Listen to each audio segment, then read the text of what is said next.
Et puis, les États généraux de la décentralisation et du développement local ont pris fin ce vendredi à Conakry, organisé par le ministère de l'Administration du territoire et ses partenaires. Cette rencontre de 2 jours visait à diagnostiquer les faiblesses de la décentralisation et à apporter des solutions. Reportage Mamadou Lamine Bari.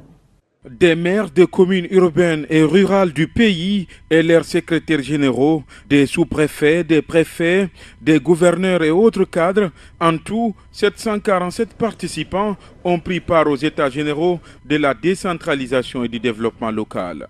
Une rencontre de 2 jours qui a permis de diagnostiquer la décentralisation en Guinée et formuler de fortes recommandations. Les recommandations suivantes ont été formulées.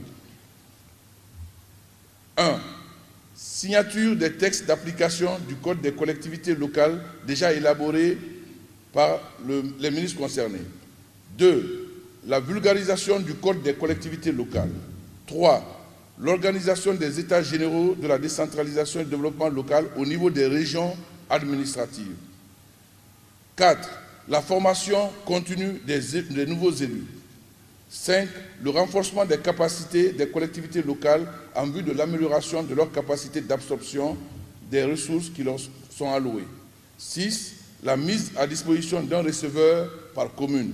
Des thèmes relatifs à l'Agence nationale de financement des collectivités en Afrique, du Fonds de développement économique et local FODEL et la gouvernance locale ont été expliqués par des spécialistes, notamment par l'ancien ministre de l'administration Alassane Condé, l'un des artisans de la décentralisation en Guinée. L'honneur est revenu à la seule maire de la République de Guinée de porter la voix des élus locaux. Nous sollicitons la démultiplication des États généraux au niveau de chaque gouvernorat et ce, une fois par an. Un réexamen de la nomination des agents financiers et comptables en vue de permettre à chaque commune de disposer de ses propres agents.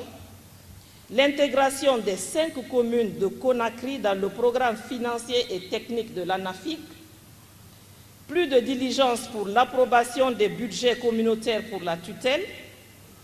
Prévoir une prime de fonction plus consistante pour l'autorité exécutive de la mairie, doter les mairies de moyens logistiques, donner l'opportunité aux collectivités, notamment dans les zones urbaines, de passer des baux avec des partenaires dans le cadre d'un partenariat public-privé, de permettre à ces collectivités de lever des fonds en faveur de ces 10 projets. Dans son discours-réponse, le Premier ministre, chef du gouvernement, affirme que les recommandations issues de cette rencontre vont être prises en compte par les autorités. Car selon lui, le chef de l'État est déterminé à donner un nouveau souffle à la décentralisation. Mesdames et messieurs, les recommandations que vous avez formulées, j'ai pu vous l'assurer, ne resteront pas des vœux pieux. Elles seront prises au sérieux. Elles seront appliquées dans toute la mesure du possible par le gouvernement. Elles serviront de repères sur lesquels le gouvernement s'appuiera pour consolider le processus amorcé et donner beaucoup plus de pertinence à la dynamique du développement participatif. Je voudrais d'ores et déjà vous rassurer que tout, absolument tout sera mis en œuvre pour garantir le transfert effectif des ressources et des compétences suivant les instruments prévus pour le Code des collectivités locales et les dispositifs associés. D'autres rencontres de ce genre sont prévues dans les prochains jours à l'intérieur du pays. Et justement, les élus locaux saluent cette initiative gouvernementale. Ils se disent mieux outillés. Suivez. Aujourd'hui, on se retrouvait pendant 2 jours déjà. Nous avons débattu naturellement comment il faut lever ces fonds. Et on s'est retrouvé avec des spécialistes pour nous expliquer comment fonctionne l'ANAFIC.